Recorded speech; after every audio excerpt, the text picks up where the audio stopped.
Chancellor, President, members of the Platform Party, most importantly, fellow graduates and family and friends. Thank you, Ellen, for those kind words. I really enjoyed working my time with you on Governing Council. Your sound words of advice were invaluable to me as a rookie chair. As a professor, you've made a tremendous contribution to the field of nursing, and it's nice to see you've carried your caring attitude for student needs into the role as ombudsperson for the University of Toronto. I'm deeply honoured and humbled to be standing here convocating with you all, and thank you for allowing me to share in your special day. For me, it's my second time convocating. My first ceremony was about 30 years ago, and those family and friends that saw how I spent my first year as an undergrad, there was a fair amount of surprise and relief that I did make it through to my first convocation. I'm sure none of your parents harbored the same concerns about you making it here today. It will take some time to get used to my new title of doctor. I suppose I'll have to be a bit careful in use of that title. As Ellen mentioned, I serve on the board of directors of a hospital board, and I worry if I use that title, they might give me a scalpel and expect me to operate. So first of all, congratulations to you all. You did it. Enjoy this day. You all worked hard for it, and you've made your family and friends proud. As I look out, I see a lot of smiling faces in the hall, especially the parents. Maybe that's part of being proud to share in your accomplishment, and maybe part looking forward to having you off the payroll. I do love the Mississauga campus. It changed dramatically during my time as governor, and I was fortunate to attend openings of many of the buildings on campus and got to see the transformation firsthand. And I'm privileged to continue my association with Mississauga through my role as an advisory board member at the Professional Accounting Centre, chaired by Professor Brooks. Well, I'm cognizant that I'm standing between you and the start of your celebrations, so I'll try to be brief, but I do get the mic for a few minutes, so settle in. After graduating in the UK, I started my career with Arthur Andersen, then one of the big 5 accounting firms in London. I was given the opportunity to move to Toronto in 1994, and my wife Judith and I packed up and moved for what we thought was 2 years. Here we still are, some 24 years later, and it's been a wonderful journey, and we've raised 3 daughters along the way. It was one we don't know about. I was fortunate to get involved with the University of Toronto back in 1999, and this place has become part of my life.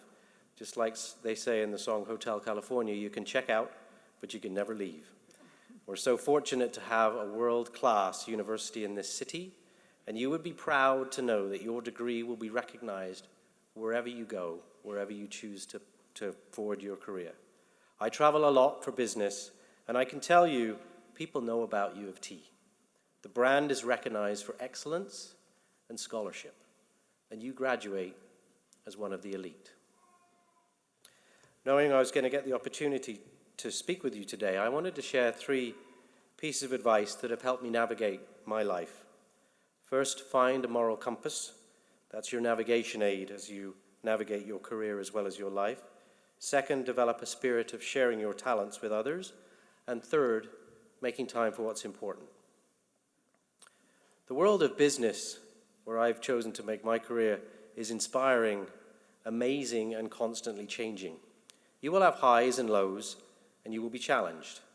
It's important to have a strong moral compass to navigate those challenges. There's no rule book that will tell you what to do. You will encounter things every day, both small and sometimes big, and you won't have all the answers, but you will have to make those decisions. Your moral compass draws upon your values, whether these are sourced from your faith or other value sets. It's a frame of reference to judge life's tougher decisions, whether personal or career.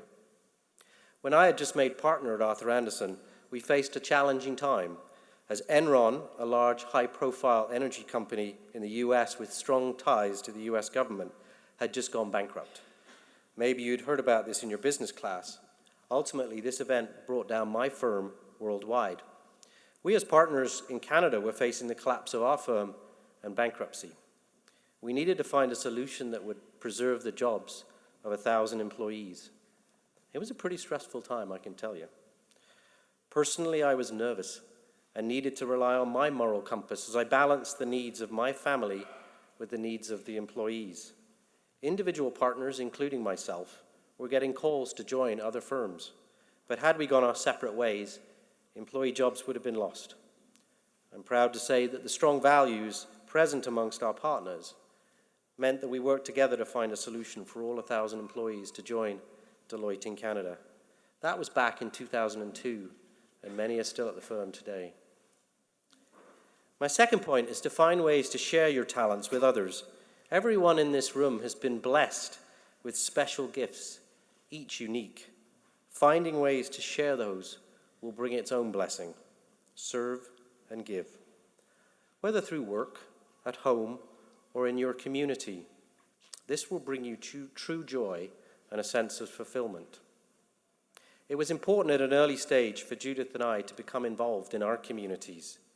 Judith first with the school and now working full-time with St. Vincent de Paul for those in need in our community, and me with University of Toronto initially, and later with Halton Healthcare, as you've heard, which runs hospitals in Oakville, Milton, and Georgetown. I've also been involved locally with my friends in what we call our Gentlemen's Walking Club that helps serve in our community.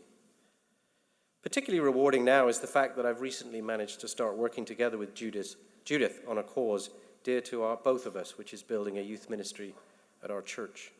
These experiences feed your soul. You'll also likely find unexpected benefits.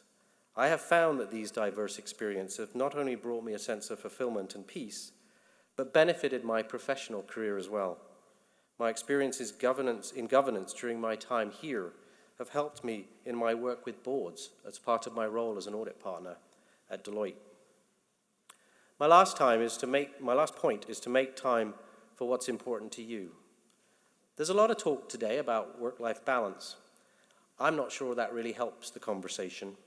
It's not about allocating 50% of your time to work and 50% of your time to everything else, and then getting frustrated when work takes more of the allocation. President Emeritus Naylor was often heard to refer to time as the most important non-renewable resource. It is your time. You get to choose how you spend it, so spend it wisely. I have simply worked on prioritizing what matters.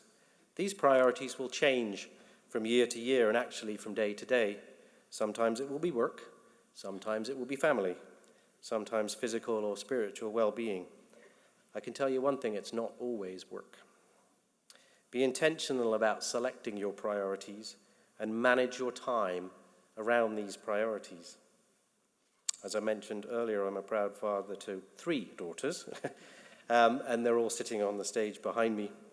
It was important for me to be present to them, and in the early stage of my career, it was getting to be a challenge to see the kids during the week. They were little and often in bed asleep before I got home. Wow, how that changed when they became teenagers. I'm now asleep before they get home. Judith and I talked it through and worked with the firm, who were very supportive, that I would leave early on Fridays to have quality time with the girls, swimming at the Y and dinner together. I was surprised how easy it was to manage my other work priorities once I'd made that decision. But if I'd not tried, it wouldn't have happened. Throughout my career, I simply book in the events that are important priorities in my calendar, whether that's work or kids, soccer or volleyball games, concerts, community events, and then fit everything else around that. So that's it. These 3 cornerstones of using a moral compass, sharing your gifts with others, and making time for what's important have been essential in my life, and they may be of use to you as you start on the next exciting stage in life's journey. I wanted to close with a few excerpts from a poem.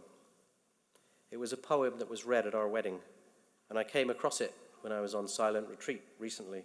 I thought it would be a nice message to share with you all about navigating this wonderful journey of life. So if you'll permit, I'll close with a few of the key stanzas. The poem is called Desiderata by Max Ehrmann. Keep interested in your own career, however humble. It's a real possession in the changing fortunes of time. Exercise caution in your business affairs, for the world is full of trickery. But let this not blind you to what virtue there is. Many persons strive for high ideals, and everywhere life is full of heroism. You are a child of the universe. no less than the trees and the stars. You have a right to be here, and whether or not it is clear to you, no doubt the universe is unfolding as it should.